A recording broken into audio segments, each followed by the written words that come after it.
ES Audio. From the Evening Standard in London, I'm Mark Blunden, and this is The Leader.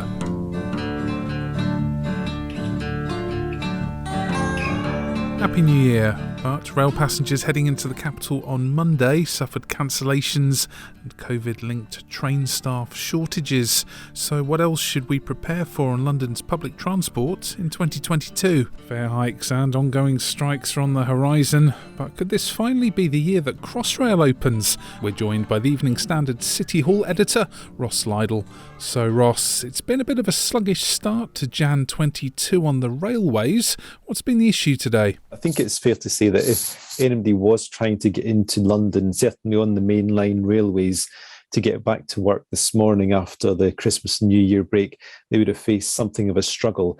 The conditions were pretty good on the tube. It was only really the Circle line that was suffering a reduction in service. But as those of us who try to get to High Street, Kensington often will know, that is nothing unusual. But on the trains, in particular, those trying to get into Victoria, faced an almighty headache. Basically, Victoria was, by all intents, shut to anybody using southern services. So if you were coming from the sort of East Croydon direction, Wandsworth and so on, then you'd be diverted up to London Bridge and then have to get yourself on the tube to get back across to West London. So it's been Victoria where there's been the biggest problems, but there have been problems on other lines as well. And have the works that traditionally take place during the festive period caused knock-on problems today? There are certainly works that are taking place across the entire network over the Christmas New Year period, but Network Rail did say last night that these works had finished on time.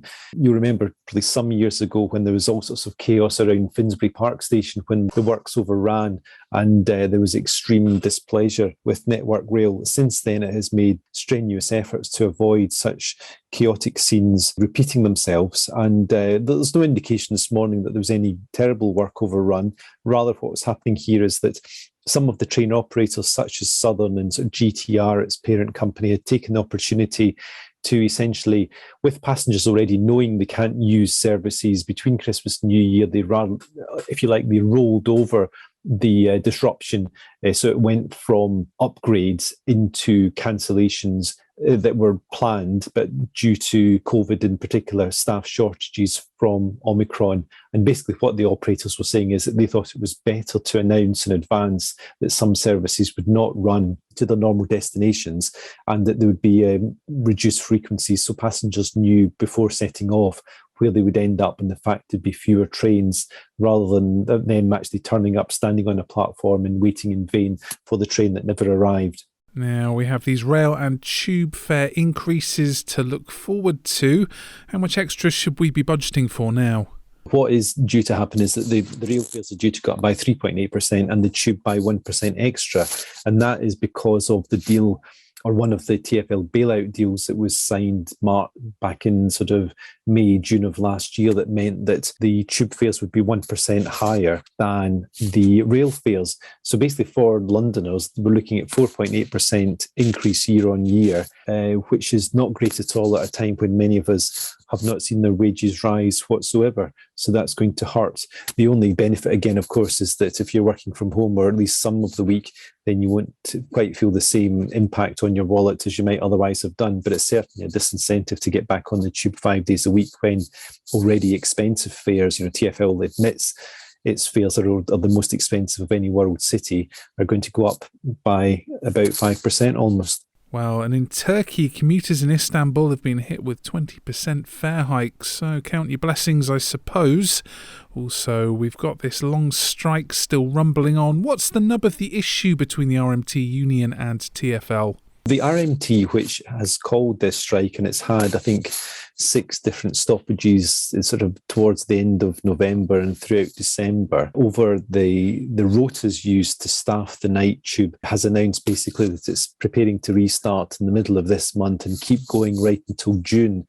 Now that's quite a dramatic escalation of things. The length of action proposed is the longest we've ever heard of on the London Underground.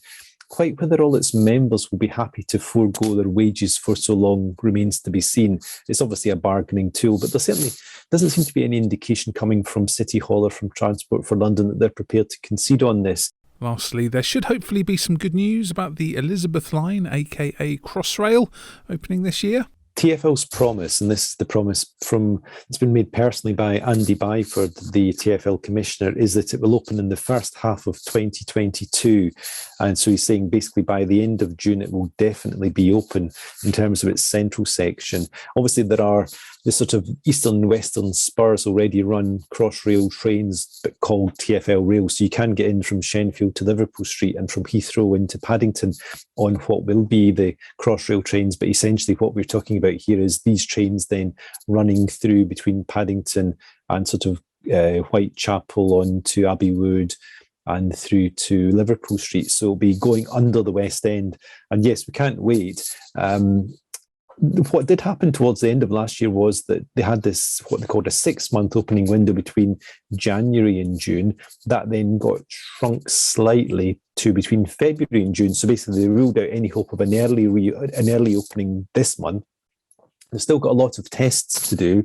One of the issues they had is that they need to do several sort of fire safety checks involving many hundreds and thousands of passengers in stations and on trains, and do pretend evacuations to make sure everything is safe.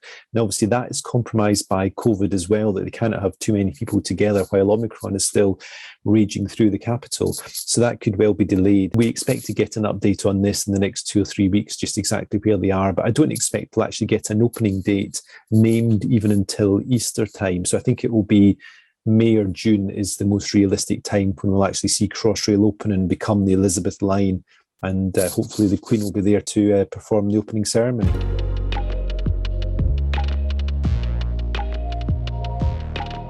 There's more on this story in the Evening Standard newspaper and online at standard.co.uk. That's the leader. We're back on Wednesday at 4 p.m.